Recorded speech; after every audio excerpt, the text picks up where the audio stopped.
Hi everyone, this is Long Story Short by Prague Civil Society Center. This is a video storytelling webinar series. We're going to talk about a lot of things, especially filmmaking, of course. It's called Inside the Mind of a Filmmaker. So let's get into it. What will you learn today? During our conversation, you'll learn how to conceptualize, visualize, and structure your video shoot. You will be prepared for various shooting conditions and also will try to find your style and your approach. You'll try to shoot compelling stories that people actually want to watch and create a look that matches your project needs and also boost up your confidence before a big shoot. So, a little bit about myself. My name is Bohdan, I live in Lviv, Ukraine. I shoot videos for a long time, since like 2005. And how I got into it was I was doing training, I was doing parkour, and I just got my mom's camera, just a very basic digital camera, small one, to go out on a training and shoot little videos of myself training to see myself from the other angle. And I really got into it. I started shooting more and more, and I started to shoot my friends, and that's how I got into it. So here I selected some of the cherished memories that I have, filming various locations, various countries. This is me on the left in 2011. It's not my camera, of course. I borrowed it. It's not even digital, it records on little cassettes. I borrowed everything for like 5 years almost. So you can imagine it was hard. And here in the center, this is me climbing a tree with a big and heavy anamorphic setup, a Soviet anamorphic setup. And I'm trying to go back to the ground. It's heavy, so that's why I have this expression. And here on the right, it's me after a 12-hour, 5-day shoot. So you can imagine, it was hard. Good films, those that effectively communicate the desired messages, are the result of almost magical blend of ideas and technological ingredients. And with that understanding of the tools and techniques available to the filmmaker, you can truly realize your vision. Okay, so where to start? The idea, the concept, maybe a cool camera. Everyone wants a cool camera, right? And I think we should start with you, the filmmaker. An independent filmmaker is a storyteller, first of all. You have to create great storytelling. Also, you should ensure that the story is understandable, not just to you, but to everyone else watching. An independent filmmaker makes stories interesting and entertaining. You should know technical elements, such as camera choices, lens choices, camera settings, various things, focal lengths, everything attached to a cinematic process. Also, you should ensure that the sound is good, because it's a very big part of filmmaking. A filmmaker is responsible for everything that we see on screen, so you should control everything. You have this frame, you have this shot, and everything that's in it, it's baked in. There's no turning back. We can't fix it in post, right? You should also, of course, know various lighting techniques. Be an excellent communicator. If you're working in a group, it's a very good skill to make it an easy process for everyone involved.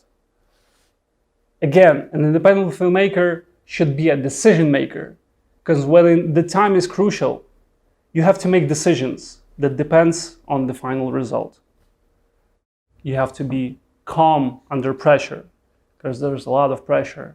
There's things happening all around. Camera died, you have no battery. I don't know where the SD card is, you know? So you have to be calm, you have to be concise. And of course, always, not just in filmmaking, but in life, you should always be kind. Kind to yourself and kind to your fellow filmmakers and people that you work with, okay? Okay? The introduction to gear, techniques, style, and approach. Lots of things. This is going to be a very simple approach.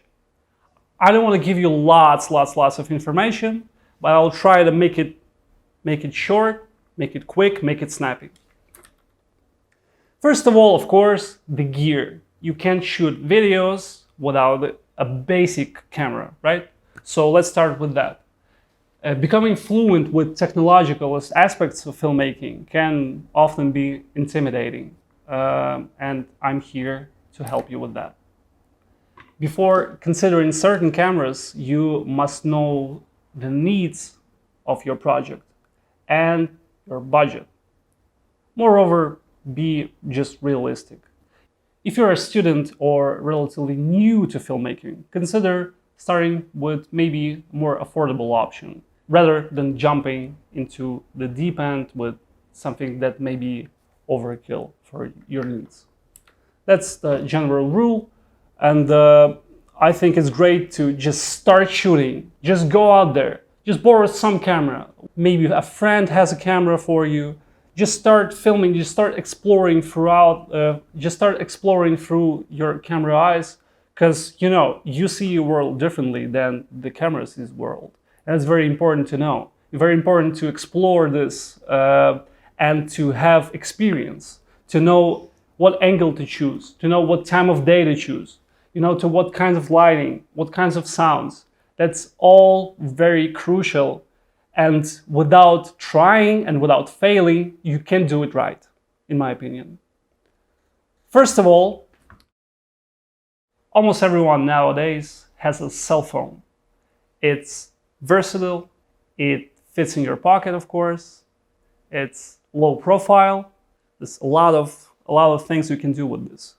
Also, it produces great image qualities nowadays. It shoots 4K, it has stabilization, almost everything that you need. Maybe it doesn't have interchangeable lenses, but it has a clip-on lenses that you can put. So there's lots of different options.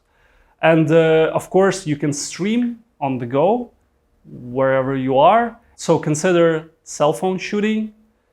You can try it, see what you like. You can shoot vertical if you want to, or you shoot horizontal. All right. The second one is, I have it right here, is an action camera. It is not just versatile, it's very versatile. You can put it almost anywhere, and it's very lightweight, it's compact, and usually it's waterproof. It has casings, or it has it included in the basic casing. It has an endless mounting options. You can put it on your head, you can put it on your chest, you can put it anywhere, on this door even.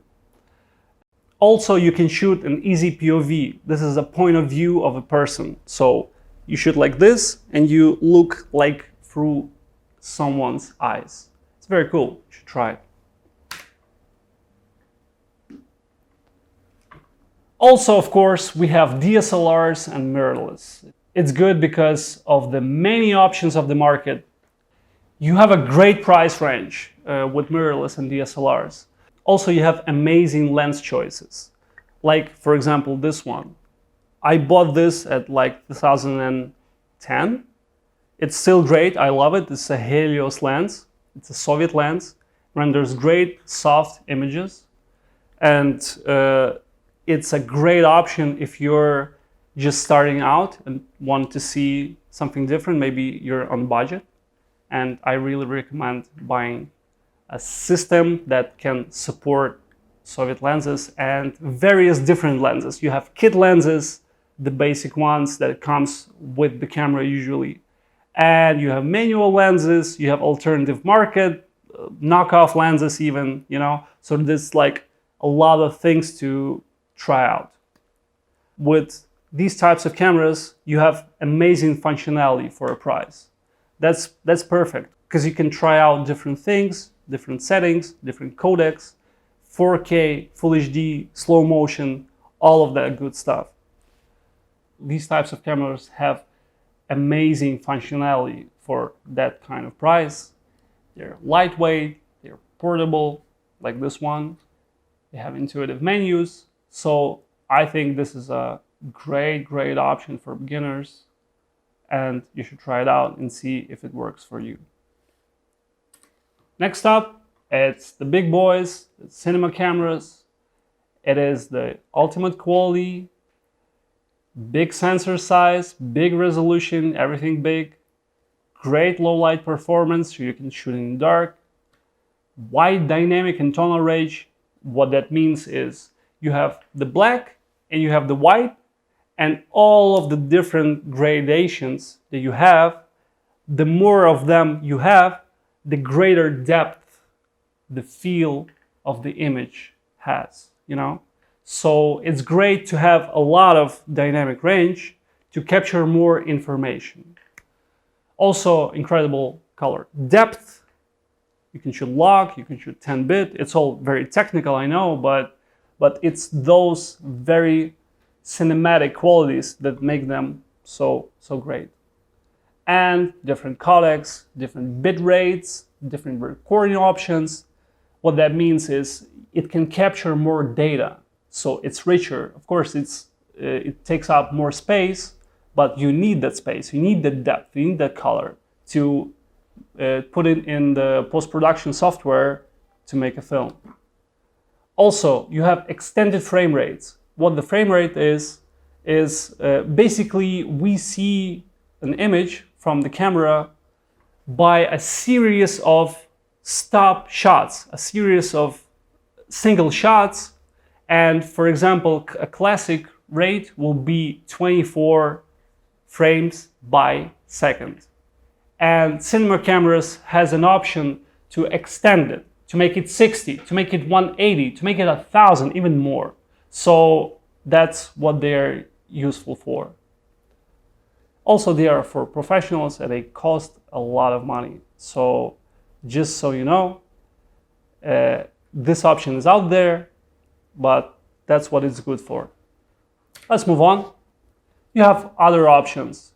You have drones, you have a 360 camera that records everything around you in a sphere. You have a camcorder, it's a type of an older camera that you can use. And you have a 35, 16, 8mm movie cameras. That's an older format that shoots on film. That's pretty much your options for now. Please consider it. For me, I chose mirrorless because it's very versatile, great price, everything that I mentioned before. This is the Panasonic GH5 that I use daily. I go with it. It's usually it's in my backpack, traveling with me, and produces great images, so I recommend it. I have a little test for you. Can you spot a cheap camera in a Hollywood movie? Let's find out.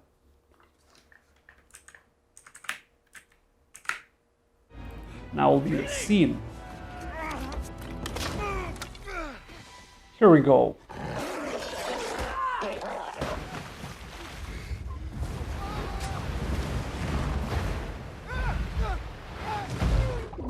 I don't think it's a hard task to achieve, but please leave a comment if you saw a shot that's a little bit out of place.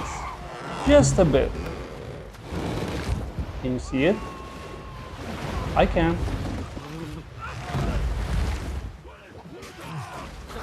That's a great scene from The Hobbit. Yeah.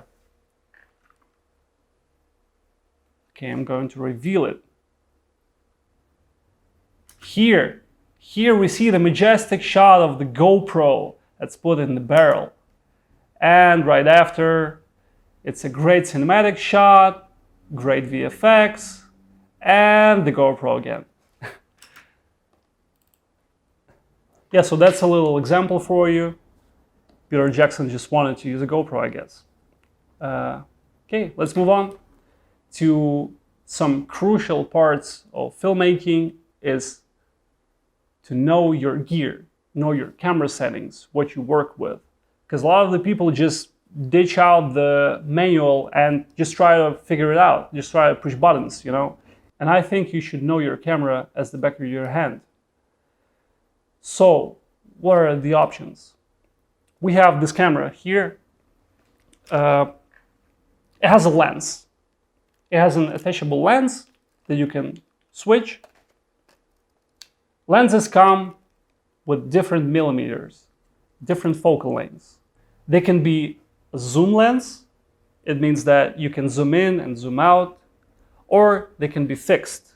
That means you have a certain types of a lens, which is 18 millimeters, 25, 50, 100, 800 even. It's very important to know your lenses, know what you're trying to achieve with it, because they create different looks. And explore the world through your camera lens, see how it looks, how it feels. I have also a different example about focal lengths and lenses right here, and let's take a look.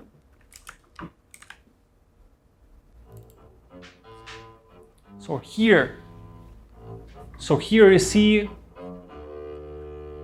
different types of lenses, different types of focal lengths. Also, please look at the framing. Framing constantly changes. It's not the same all the way. We'll go over it again.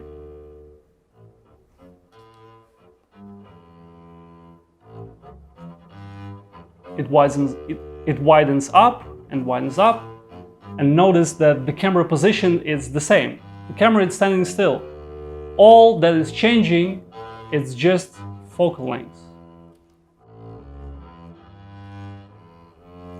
So we started with 580 millimeters, right?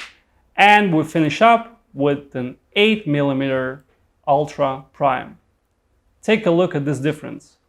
Just take a look. Astonishing. Also, you have to consider another technical options such as ISO, which is the ability of the sensor to capture lighting. And I will have to ask my colleague Orest to adjust an ISO so you can take a look and know what it actually does. Right now we're set perfectly with these types of lighting that we have here, and I will ask you to lower it down maybe just a bit so you can see the difference and what it does. And maybe overexpose. Maybe we forgot something, maybe we changed the light and it's very bright, not pleasant maybe. So let's dial it back to the normal position. Better, right? Okay. Also, we have different frame rates, as I mentioned before. We'll talk about that in a second. And also one other valuable thing in this camera is the shutter speed. What that means is you can change how the camera processes the image, how it scans the image. And you see, we're not seeing everything smoothly. We seeing, if I'm doing this, you're not seeing my hand all of the way like this. You're seeing it kind of choppy. And with the camera, it can adjust that way of capturing the image. You can actively use it. Because, for example, Jackie Chan, in his action scenes, use high shutter speeds to create very dynamic movement, because it does that to an image. So that's the basics of lenses, focal lengths, ISOs, frame rates, shutter speeds. I have also a little example about frame rates and about slower frame rates, slow motion. Let's take a look.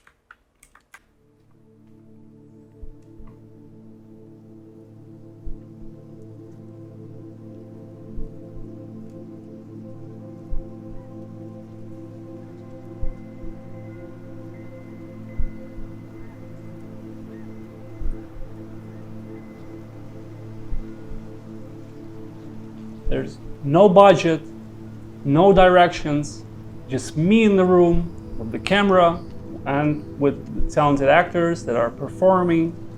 And I am just going around the room, figuring out the perfect way to shoot this motion. And the scene was very dramatic, so I decided to go with the slower motion and different frame rates, and I think it went well.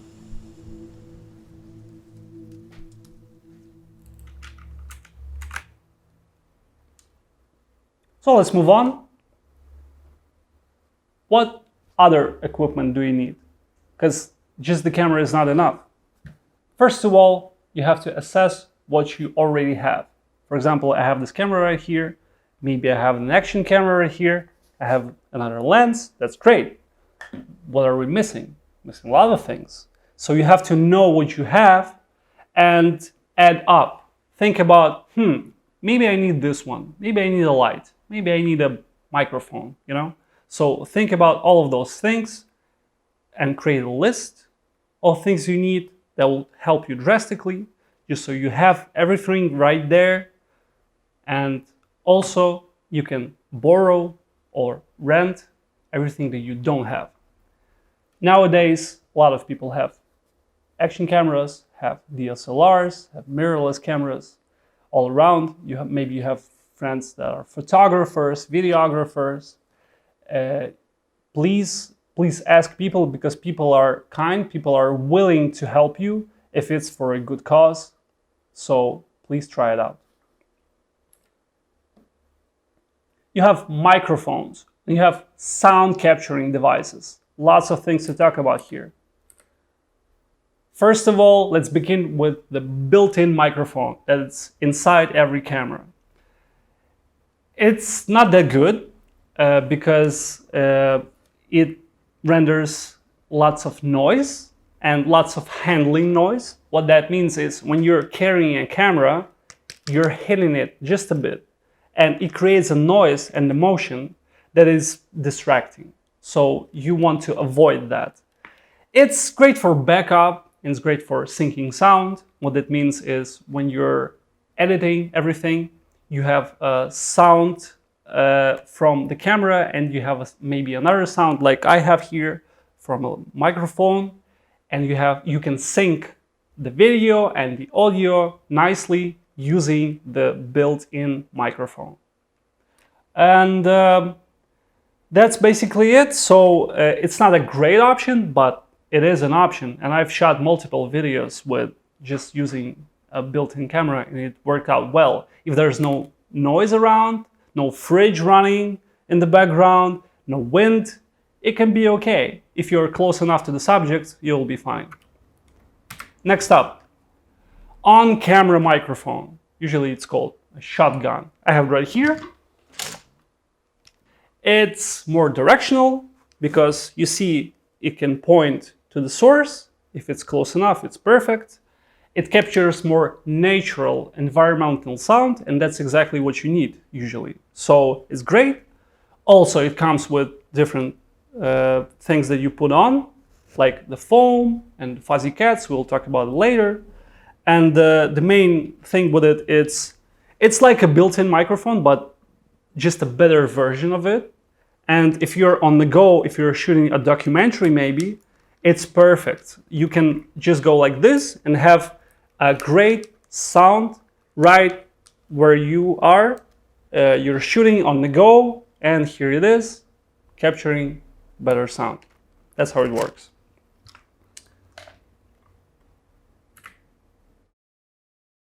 We need to talk about lavalier microphones. They're very popular, very cheap, small. You can wear them.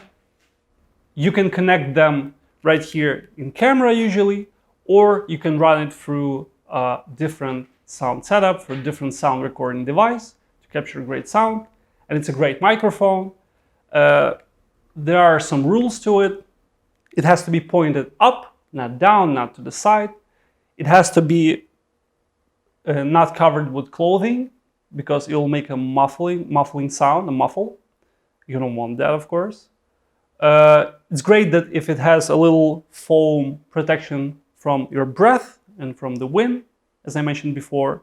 So it's great, try it, buy one. You can find a very cheap one for like $15 on the market. So It's a very, very great choice for beginners. You have external audio recorders. They are great. Actually, I have one here with me, just like this one. So what that means is you can plug even this one, this microphone, you can plug here. You can plug a lavalier microphone in this, or you can use it universally as a source. It has great quality. You have a lot of control, so you can adjust levels, sound levels of your recording. It's universal. You can record usually multiple tracks. So you can put one microphone and maybe the second one, and it's all here. Very useful. And this is the Zoom one that I have. It's very cheap, very practical.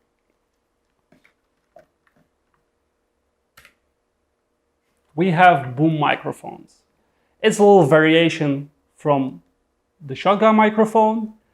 It's great for getting the recording device close enough to a sound source without showing up in the frame. So if you want to make the best out of your film, you should use a boom microphone and a boom camera operator like we see here. And various accessories, shock mounts, extension audio cables, windscreens for more fuzzy, and lots of different stuff. I have a fuzzy one right here. It goes just on top there. You can use it in the windy situation outdoors, and it's great. Also, they call it a dead cat sometimes. And the standard foam one, which is great. The shock mount, of course, will prevent the camera from, if you're shaking your camera, it will prevent the handling noise, the system that goes on top. It will make everything smoother. Basic tips for audio. First of all, always check your levels. It's very important because the levels are, this is basic stuff. If you screw this up, there is no turning back. And you have to be pretty close to your source, because the more distance you have to the subject, the more noises it captures. You have a lot of things on your way, and if the microphone is capturing this, it captures that noise as well. So you have to be close. Not too close, but close. Also, it'll be perfect if you capture some ambient sound. So use sound design to enhance your feel of the movie, and capture on location sound. Maybe the door, or sounds of the footsteps, or the sea. You can put it in the film and create more depth, and it will enhance it. I actually have a little example for you that will show how sound design can improve something in your film. Take a look.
So as you can see, greatly improves your shots, and without them it'll be flatter. The video will be flatter. Let's move on. Let's talk about light and lighting. There's lots of different types of lights used in film. It's all very technical. Let's barely mention it, right?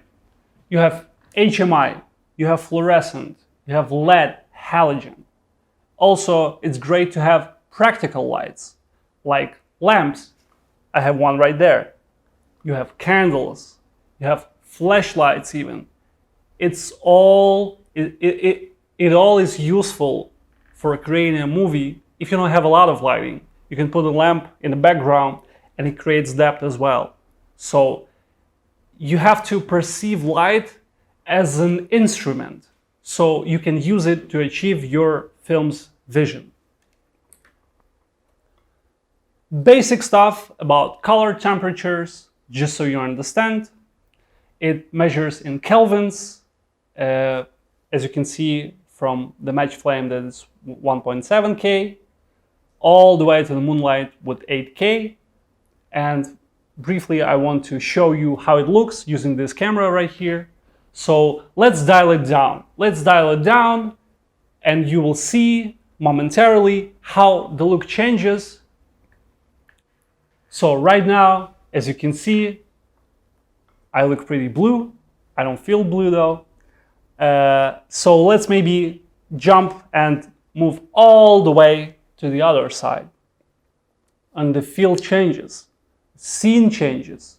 So basically, you have to know a lot of things. You have to know what lights are you using and what kelvins you should put in so it looks natural. That's the main point. Or you can do it unnatural, but if it's your vision, of course. Let's put the camera right back to the settings that it was before. Looks perfect. Let's move on. You can't really understand them before trying. It's all on the screen and it's all very technical, but if you feel it, if you try it, you will have a better understanding of what the color temperature is. Let's think about creating dimension and shape using lights. You have various properties, such as intensity. It can be bright or it can be dim. You can control it. Also, as mentioned, we have colors, daylight, tungsten. We have quality of lighting. It can be hard, it can be softened, different angles. It creates different images. And you have to, and I have a light here with me. It's a little portable, very cheap LED light that you can use. Works with the batteries attached. Looks like this, it's bright. Also, let me show you how the color temperature changes. So it changes from 3200 all the way up to a 6,500, I think. And talking about light intensity, it also can change. You can boost up, you can boost down. And talking about different angles, if you put it like this, it looks pretty scary, right? You know why it's scary? Because the sun is up there, and we're used to seeing things that are being lit with the sunlight. And if I put it like this, it's pretty scary, huh? That's why I use in horror films. So the angle is very important. You can put it on the back to create a separation from the background. You can see I have a little light there that creates depth as well. So play with it, use it, try it. Also, one thing to consider for a type of light like this is put a diffusion material on it. And what it does, of course, it changes the light intensity a little bit, but it softens everything. It makes a better shape and creating dimension in the shot. So it's good to have diffusion. You can use various different types of material. So that's very great if you're just starting out. Try it, you will love it. Also, different usages. You have the key lighting. In this case, we have a light right there that's shooting right at me. It's the main source of illumination. And also, you can have a fill light, like this one, that can add something a little different and contrast with the main key light. That'll be it. Thank you. So also, you have the background separator lights, like this one that separates you from the background. You don't want to blend in with the background. You want to stand out. You want your subject to stand out. That's very important. And shape, your lighting, what you have, according to your project needs. So you have subtractive light, you have additive light, you can use various diffusion types, you can use foam to bounce off the light. It will be very good for your project. Shooting outdoors. It can be challenging because the sun is not constant, because we have clouds, they're moving constantly, and it fills up our image, it brightens it, it lowers the contrast, it boosts the contrast, boosts your settings, you have to change everything inside the camera, so it can be challenging. Right here on the screen you see 3 different lighting setups, all natural, no additional lighting, just the sunlight. But the first one, the person is standing in the shadows, so as you can see, her face is pretty dark, which we don't want. The second option is pretty standard lighting. The sun hits the main subject pretty good, balanced lighting with the background. And the third one, I just moved a subject 30 degrees to the side and we waited 30 minutes. So you can see how it changes. And I will show you right here. I have a little video example of it. So you can see this is sunlight in heavy shade. You can see that the main subject she's in shade. Next up will be just the regular sunlight and pretty much no shade, just a bit on her clothing, which is dark anyways. These shooting conditions are not excellent. They're not perfect, but that's why I'm showing it to you, because this is the perfect way of looking at things and deciding what's best for you, what works, what doesn't work. Here we can see sunlight and angle change 30 minutes later, more contrast to the image because it's later in the day, and it's all the same spot pretty much, but feel of the shot is very different.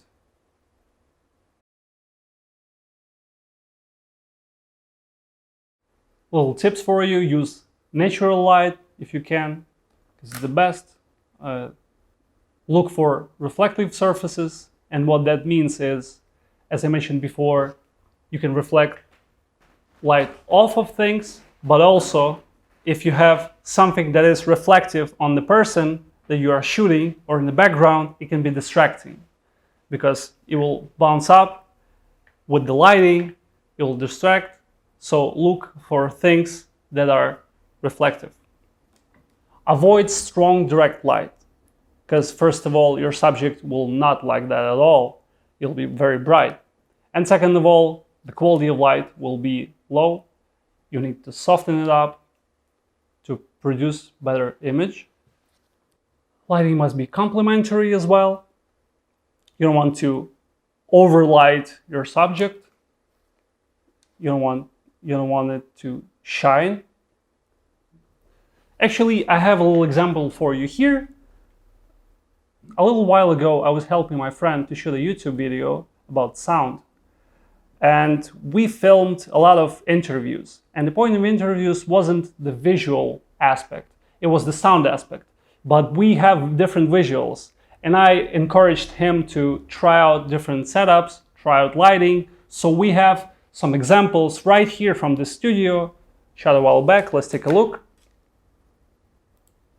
So this is my friend. He has a YouTube channel. We have here some different variations. Of course, there will be a lot of mistakes here, and I encourage you to find these mistakes and maybe mention them in the comments below, because there's a lot of them. Even about the sound. See, she's holding the recorder in her hands, and the little wire is visible, which is not good. You have to put it through the shirt, down below, but it's right there. Again, the same setup, the same chair, the same wall, very different feel. From the scene, it's darker, she's more shaped with the lighting, but we have a shadow. But you can see how putting the same lights in different positions create different feel. And also we have the third one. Before I mentioned overexposing, this is how it looks like. I don't like deframing as well, but you live and you learn, you try different things. And you can see we have some daylight light hitting his left side, and we can see some background light, the red one that is pretty visible in the shot, and a little fill light creating depth. He has black clothing, so it shapes the face perfectly, shapes the shoulders. Next up, it's going to be almost the same positioning, very standard lighting, a little bit of shadow, but it's okay. His face is a little bit flat. And of course, you have me. I don't think it looks good. Camera is on auto settings. I'm yellow for some reason. Tint is off, but that's the shot. The main point of the shot was to test sound. So see how it all changes from one example to the other. Each different shot has a very different feel to it. That's my little example for you. So let's move on to our conclusion, which is match the mood of lighting to your film's needs and start seeing light around you in everyday life, because it's very important.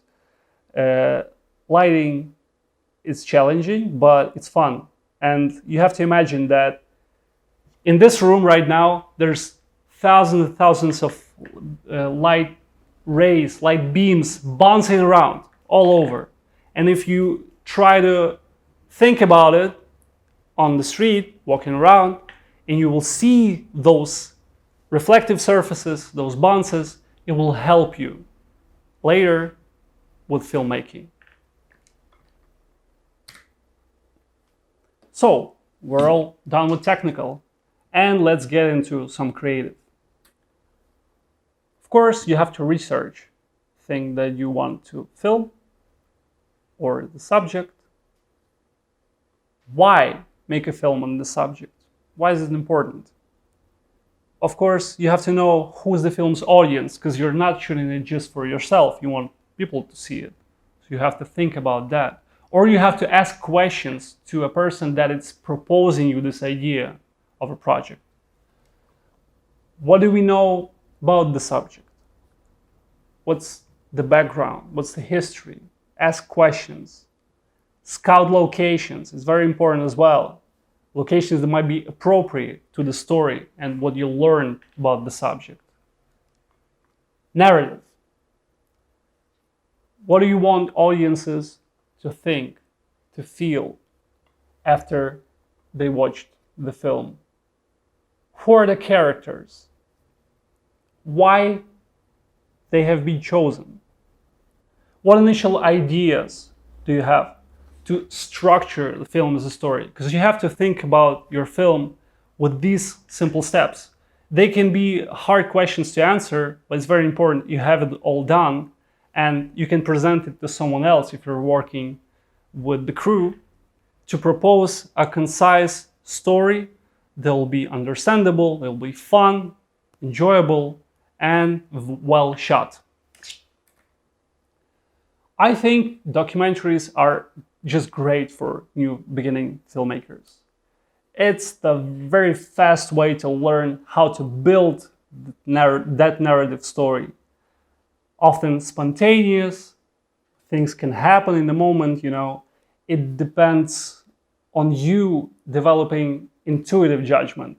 So You follow the subject, maybe something changes, maybe he or she changes his or her mind, and you have to follow that, you have to adapt, and it's very great. Learn about individuals' identity through what they have faced or overcome, what challenges they have faced.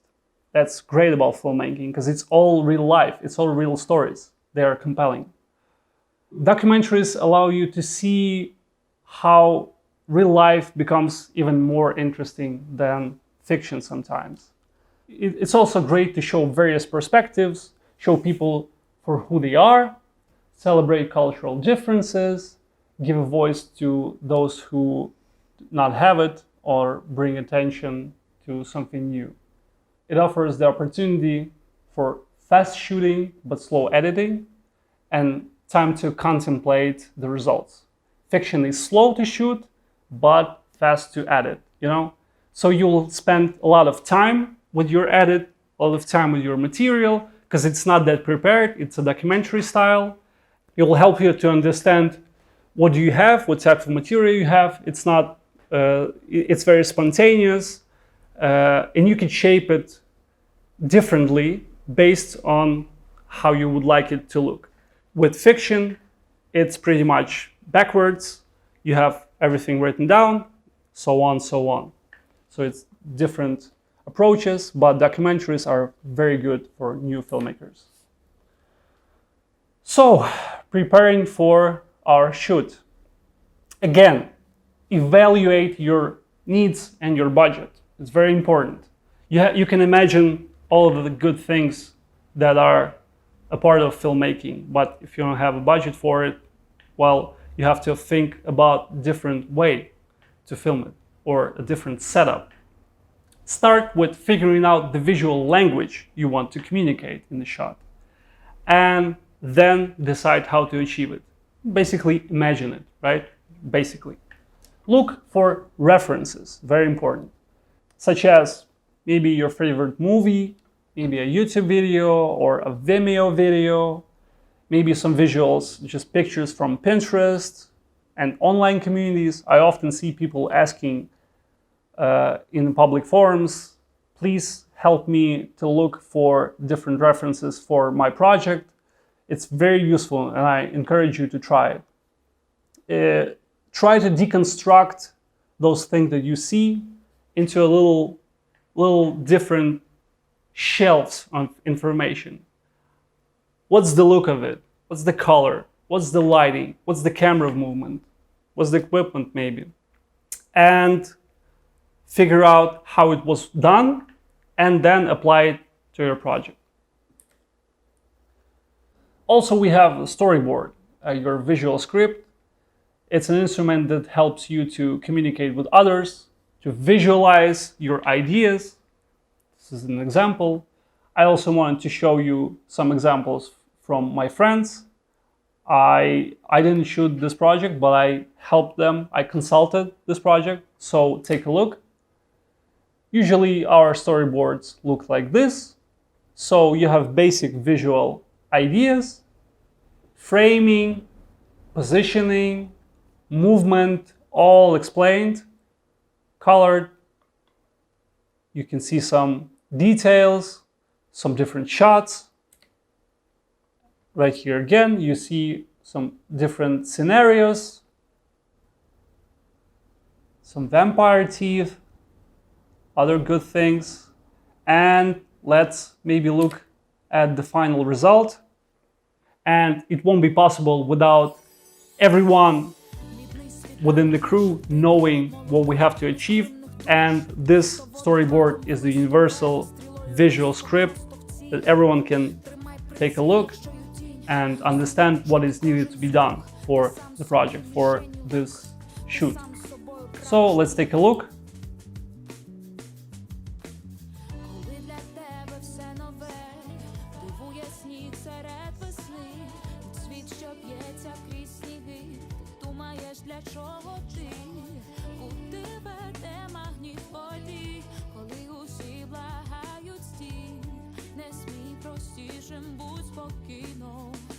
Пильним будь, та ти кров з молоком мишав і рух.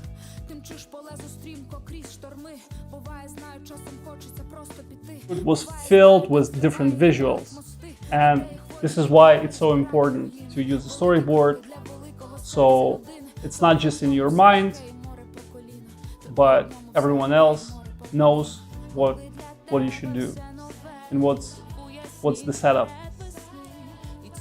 Let's move on.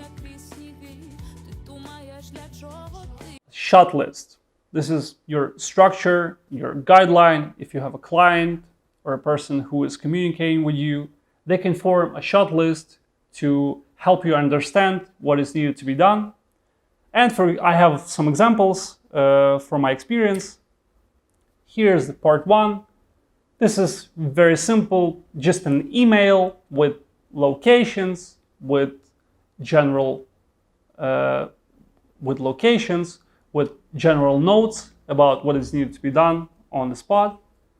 Here you have different approaches. Approach this building, film outside, just so you have everything. You have a checklist you can fill. I've shot this, I've shot that. That's very good. You don't have to put everything inside your head. You don't have to think about it a lot. You just have to go with the list. And of course, it's very good. Here you have another location, different city, very clean. And also you have some questions for the person who's there. Just so you don't have to make up questions on the fly. Of course you can, and maybe do that if you feel that the person can tell you a bit more.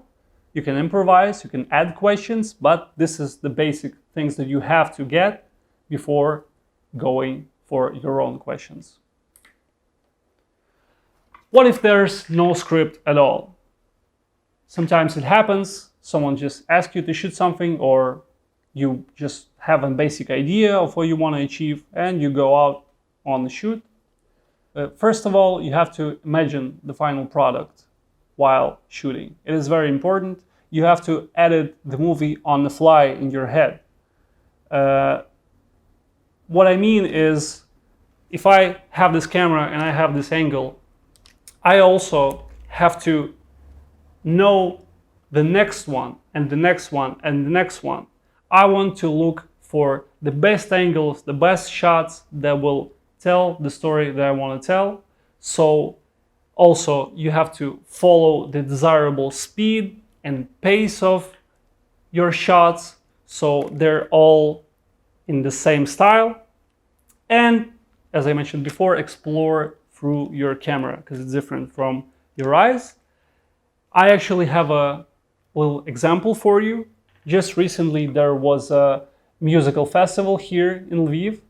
An organizer asked me to shoot on location, capture what's happening there. I just did that, and here it is.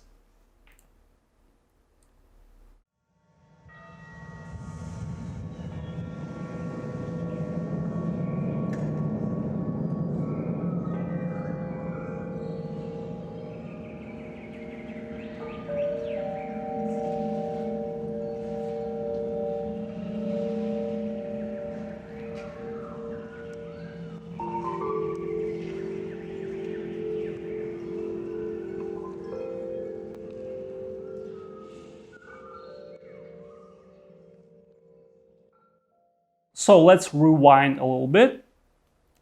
This is what I was talking about. I just approach a location, this one. I go around, look for good angles, have my camera. Here, there are not a lot of people around, so I moved back, did a intro shot, a wide shot. I just showed you a location. The next one will be showing some reactions, showing some instruments, closer look at what's happening. And then again, I take a couple of steps back so we see more. We see maybe more people coming up to the stage, some more close-ups. You see, I'm forming a different feel.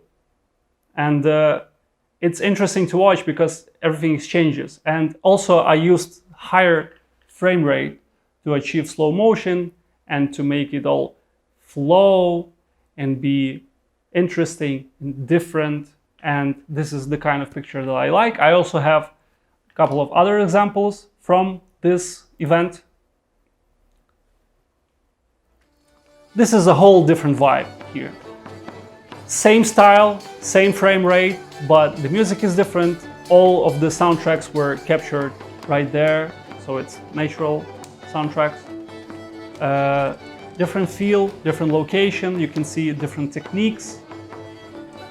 I went around the location like 15 times trying to find some interesting moments, trying to find compelling, energetic movement, and that's what I achieved.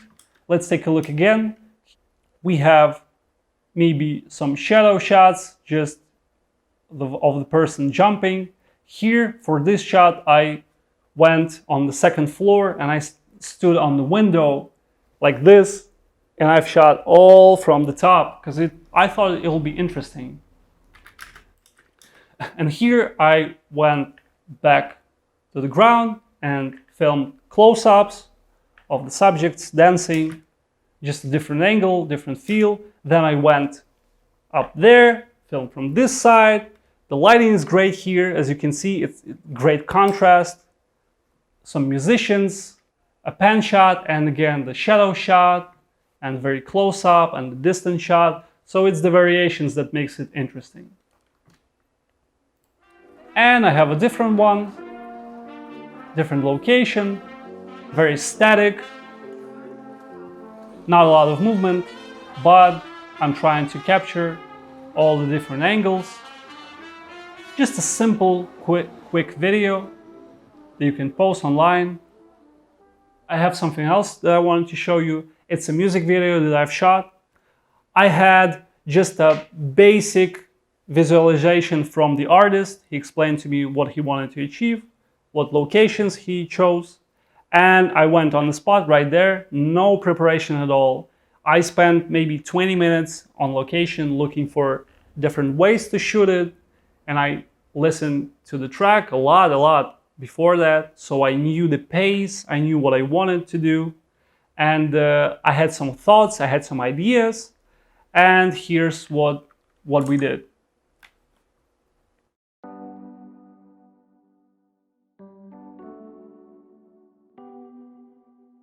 Добрий день, дорогі друзі! В ефірі наш щонедільний концерт вітання, складений за вашими листами. So we have the first setup, and we have the second setup, and the third one, and they mix, they change. Not a lot of footage was shot, but different feel. The only thing that I had to get for this shoot is the car mount, because that type of shot is very difficult to get without the suction cups that goes right on top of the car. And also we had a drone. They found a guy who was just shooting drone videos and asked him to help. The difficult parts were shooting outside of the car. I was in another car. I was shooting out of the window, so it was shaky. We were driving. That was very challenging, very hard. But we achieved something great, I think. And no budget, almost no budget. And I think people enjoyed it, so that's my little example for you. Also, let's talk about shooting interviews. It's very important. It's not just events. It's not just your vision, but it's also people that you're working with in the shot. Before shooting, talk and reassure the interviewee. Ask the easy questions. Have a conversation. Try to build a rapport. So person knows that it's not scary. It's just you and me. It's just a conversation. We're just talking like normal people, right? And the person can forget about the camera and just explain her or his story to you. Also, explain what will happen. Explain that there will be a light source, there will be a microphone maybe, there will be a camera, you will talk, and then you will edit things and produce a final video. It's not that difficult to explain, but it's very important for a person to know what's the process.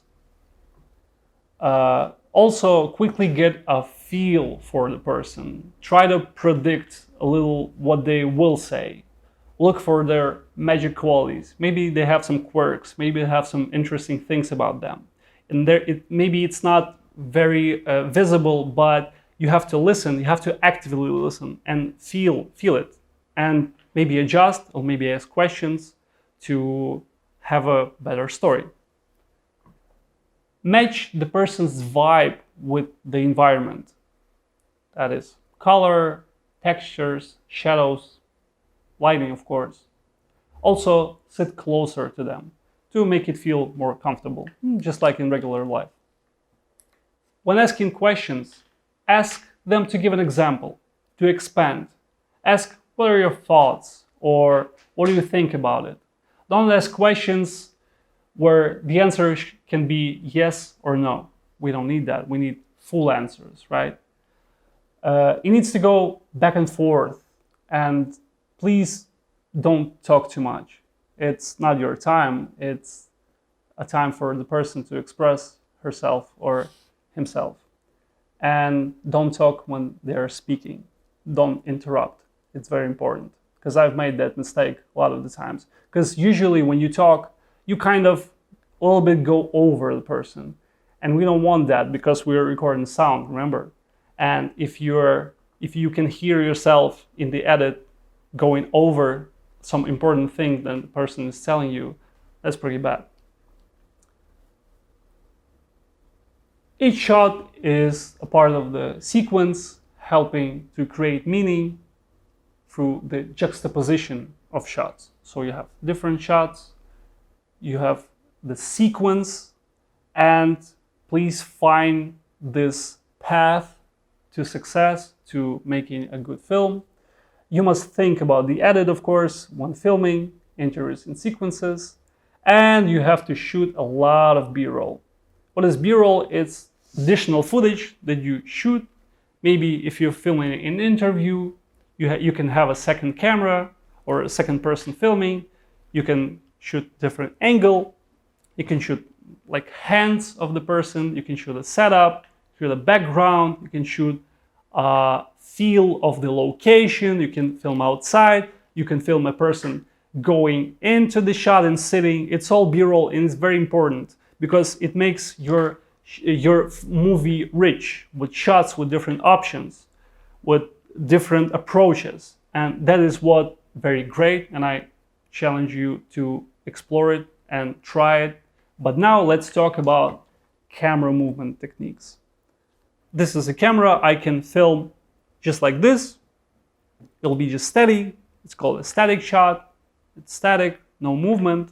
But I also can put it on a tripod, or put it in my hands, or on the jib, or on the stabilizer, and create some different interesting shots. And let's go over some basic camera movement. Not all of them, but just basic ones. Let's take a look.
So as you can see, it's all very different, the approach. You can have a scene, have a sequence and shoot it very differently depending on what you need. And every other director have their approach and their style, and it's great that you can mix and you can match and you can take a look at what's important for you filming, and take a look at different compressions that lenses have and explore it. So I encourage you to do it. I also have some examples of different types of shots. I actually went on a specific shoot for you guys. A couple of my friends from Kyiv visited Lviv and went exploring the city. And I thought I will shoot a little video to show you guys how I can film one particular scene differently using different techniques. Here's what I got. So first of all, we have an entrance to a location. So the basic premise is they're going out training. This is the first variation that I've shot. I'm walking with them, right behind them. It's dynamic. It's very simple, no additional equipment, just me and my camera in the hands.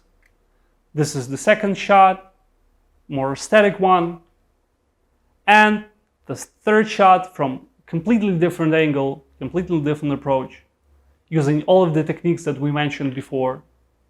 That's the intro. So those are three different options. I could have used each of them, you know? So it's just a way of thinking about what you want to do and putting it to work and telling them, maybe just go. Maybe I'll catch up with you. And film, put some work to it, and you will see the results. So right here, I was shooting them warming up.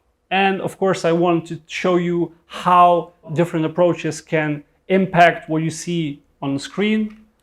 Right now, it's a distant shot, warming up. And I will change my angle. I'm right where they are. Again, on the wide angle, but close, filming actively, just random movement shots. And soon I will change to more zoomed in version. As you can see, there's just details, just little parts, and it creates very different, interesting feel. We don't have to see a person fully every time. You can mix it, you can change it, just like so. You can take advantage of different angles. I chose this angle and look better if I will shoot it from the upper position. Don't shoot with the light, not against the light if it's daylight, because the sun is very bright, it will hit your camera. I shot you a little example of showing how it changes the feel of the shot, it decontrasts it.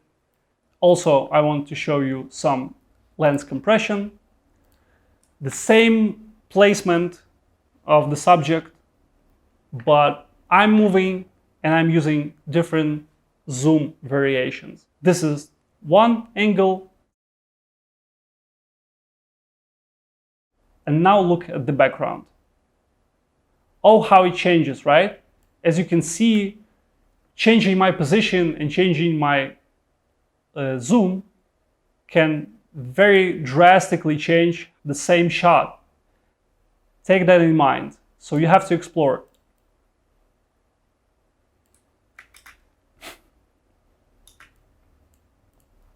All of this took me 15 minutes to film. We just went on a location, shot some shots, had some laughs, trained, explore, and filmed some B-roll. Nice composition here. These additional shots create depth as well, and B-roll is very important. You can shoot just locations with no people like this, or you can film them just walking around, training, having fun, exploring, not particularly doing anything, but filling up those blanks, those rough cuts, making it more interesting and shaping your film.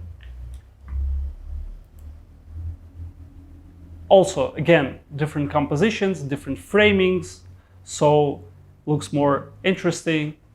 Very simple, no additional equipment. As you can see, I'm changing my angles. I'm looking through my camera to find different positions. It helps a lot. Another very important aspect of going out on a shoot is to think about the etiquette, the ethical side of things, and safety. Please, please be thankful and respectful at all times. Do not show people in bad light. Protect their integrity and privacy is very important. Please be sensitive towards people's needs, requests, whatever they want. Stop if they need to stop, if they want to stop. It's not about putting people under too much pressure, because it's not good for your film. People will be stressed out, they will be nervous. You have to make them feel comfortable and welcomed. Don't intimidate people with the size of the crew and your presence, because it's very intimidating knowing that like the whole world is watching you through the camera and you have like lots of people and lots of lights, and you're the main subject, and it can be challenging. The person can be afraid. So please make it a comfortable environment for a person to express herself or himself. It's not just about their safety, but it's also about your own. And don't take risks with the safety of the crew, because you are responsible for everyone involved. Those are the main topics that I wanted to mention. And let's jump into post-production and the edit just briefly. Please spend time with your footage. Ensure you follow your vision and you have everything straight. And time is key in everything. Preparation is key, and the hard work with preparation will pay out in the edit, for sure. Add possibilities to improve brevity, compression, and rhythm. You must consider music force, emotional triggers. Also here I have a little example of an interview with Ricky Gervais where he tells a story about how he learned to write. I want you to take a look at it and tell me what you think about it. Please be truthful. Let's take a look. Hi, I'm Ricky Gervais, and you're watching Fast Company's Creation Stories. The biggest single influence on my creative process. Yeah? Who cares? Turn off. Fuck off. Who's this? Is this Spielberg? No, it's a bloke. It's a fat bloke from Reading. But this isn't my desk, by the way. My process? I'll tell you my process. Right. Okay, this is it. Probably the biggest single influence on my creative process was something my old English teacher said to me when I was about 13 or 14. He just said, write about what you know. I usually wrote about things that I saw on telly. You know, when we ever had to write a story, it was about a maverick cop or, you know, a cowboy. I always thought my stories were the best, they were more exciting, and whenever I wrote a story and handed it in, I always got it back too melodramatic. I think people noticed that there's something off, something a bit weird. And in my opinion, it's all of the different camera angles, all of the different shots, all different variations. Because often you want to make your film rich, visually rich. And you film, you have maybe 2 or 3 cameras, and very small room on location, you want to capture everything. You want to make it interesting, but sometimes you can overdo it and then it looks bad. And that's what we see here in the edit. And you know what? People notice. Let's go to the YouTube comment section and take a look. And as you can see, people are very funny and noticing all of the different shots, maybe suggesting adding drone shots to the selection, or that the message of the video is that the extraneous editing is almost too much irony to bear. I like that one. So please try to make it simple as well. Sometimes it's all about simplicity. And if it's just an interview with a person telling you about their vision, about their approach to something, to writing a script, try to make it tame. So, our conclusions. For sure, you don't need a lot of money for equipment and the crew. You can shoot alone very easily, but you'll have to be prepared. Video production process can be different things for different filmmakers. What I need is not what you need, and what I envision may be different for you. Also, video production workflow is scalable. What that means is you can take the same concept and shoot it on different scales. You can shoot it in the minimal budget, minimal option, or you can scale it up, put more work into it, put more money into it, more people into it, and make a little nicer film using just scale and adding lights, adding cameras, adding people, and so on. And never be afraid to experiment, because that's how we learn. We try things, we fail, and that's how we get better. So it's all real, you just have to film it. That's a great advice that I heard, and I stick to it and encourage you to do the same. And please leave some comments or some questions to me, and I will answer them gladly. Thank you for your time. It's been great talking about this topic, and hope to see you later. Have a nice day. Goodbye.